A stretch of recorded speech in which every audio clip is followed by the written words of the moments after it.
So mga lods, maayong buntag, good morning. So naay giobra dire si Tio Drigo. So ato siyang tan-awon kung unsa ang iyahang giobra. Ang kani manggod ang ilang giobra mga lods, mo ni siya gitawag og bilikan. Ang bilikan manggod mo ni siya ay butangan ni siya. Sige lang mga lods, i-explain ko lang ninyo ni kung pag ma-symbol na niya to mga lods, dahil dito niya ilalagay yung tali na medyo paikot-ikot ng ganun mga lodi. Pag naghukay kasi doon ng balon, ipapatayo siya doon mga lods. Tapos yun ang parang tinatawag na bilikan, yung nag-iikot na iniikot yung lubid dito para maihaon ang tawag doon, yung hinuhukay nila na lupa. Kasi pag manumano kasi mga lodi, pag ginagamitan ng kamay, masakit yun sa kamay at nakangalay. So sa ganitong pamamaraan kasi mga lodi, dito po nagbabawas po ito ng pagod. Kasi nakakapagod po na magangat po ng lupa o ano man yung makukuha doon sa ilalim ng balo na mga matitigas na bagay. So ito yung tinatawag na bilikan, yung iikutin. So mga lods, i-update ko kayo kung ano ang sinasabi kong bilikan dahil sinisimbol pa ito at ginagawa. So dito yan ilalagay siya mga lods sa yan dito. Bali dito yan siya mga lods na parang naka triangle siyang ganon, tapos ipatong siya na ganon, tapos iikot siya ng ganyan. Kasi ang ginawa kasi nila ngayon mga lodi ay manumano, yung timba na tinatalian, nilalagyan po siya ng tali, tapos hatakin. Ipapakita ko po sa inyo mga lodi, ganito po yung example. Pero mas maganda talaga mga lods na yung tinatawag natin na bilikan, o yung basta yung nagro-roll na doon po umiikot yung lubid. Bari ang kastada kasi dito mga lodi, parang nakaganon siya mula yan, parang X siya na ganyan no. Tapos ilalagay dito yung kahoy, tapos nandito naman yung isang pail.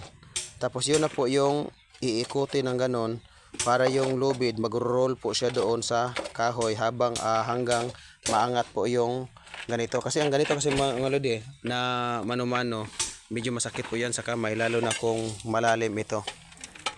Siguro mga lodi, ang hukay lang ngayon nasa 2 dipa na ata to ngayon mga lods, mga 2 dipa.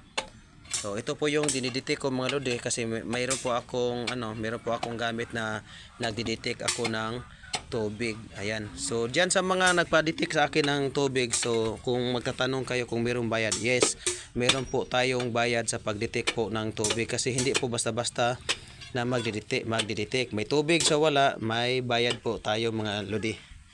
So ang tanong kung magkano. Pero kasi nagpapadetect sa akin mga lods, marami na po nagpapadetect sa akin. So ang binabayad po nila sa akin ay 1.5. So depende po yan siya mga lodi, kasi pagkatapos kasi yung mga lods ay nangangalay po ako at parang nilalagnat ako. Kasi yung positive at saka negative pag nag-aabot niya sa katawan ko, iwan ko po parang nanghihina yung katawan ko. So sa mga nagpupahukay na naman ang balon, ang bayaran naman sa paghukay per dupa. Yung isang dipa kasi mga lodi, ang bayad po nila, iwan ko lang sa iba mga lods, kasi ang paghukay talaga, lalo na depende sa lupa at depende naman sa klase sa lupa. Meron kasing ganito mga lodi, medyo matigas. May matigas, ito bakyas naman to. Meron namang iba mga lods na na lupa lang, medyo mura-mura lang yon. Pero kung medyo ganito na matigas, na matagalan sila ang pagpababa sa lupa, medyo mahal.